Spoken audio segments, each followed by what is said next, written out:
ലോകകപ്പിൽ റിസർവ് ബെഞ്ചിൽ കലണ്ടർ വർഷത്തിൽ ഒന്നാമൻ. കഴിഞ്ഞ ട്വന്റി ലോകകപ്പ് നേടിയ ടീം അംഗവും ടീമിനായി ഒരു മത്സരം കളിക്കാതെയും എന്നാൽ കഴിഞ്ഞ കലണ്ടർ വർഷം ലോകകപ്പ് ഉൾപ്പെടെ ഇന്ത്യ തിളങ്ങിയ ട്വന്റി ഫോർമാറ്റിൽ റൺ വേട്ടക്കാരിൽ ഒന്നാമനായി മലയാളി താരം സഞ്ജു സാംസൺ. ഇന്ത്യ ജേതാക്കളായ കലണ്ടർ വർഷത്തിൽ ലോകകപ്പിൽ ഒരു മത്സരം പോലും കളിക്കാതെയാണ് സഞ്ജു റൺ വേട്ടക്കാരിൽ ഒന്നാമതെത്തിയതെന്നതും ശ്രദ്ധേയം. 13 മത്സരങ്ങളിൽ നിന്ന് 43.60 ശരാശരിയിൽ 436 റൺസാണ് അടിച്ചെടുത്തത്. 3 രാജ്യാന്തര സെഞ്ചുറികളാണ് കഴിഞ്ഞ വർഷം ട്വന്റിയിൽ സഞ്ജു തന്റെ പേരിലാക്കിയത്. 111 റൺസ് ആണ് ഉയർന്ന സ്കോർ. 180.16 എന്ന സ്ട്രൈക്ക് റേറ്റിലാണ് ഈ നേട്ടം എന്നതും ശ്രദ്ധേയമാണ്.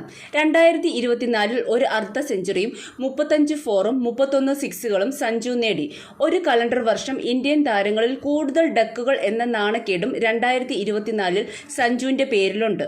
5 മത്സരങ്ങളിലാണ് സഞ്ജു 0-ന് പുറത്തായത്.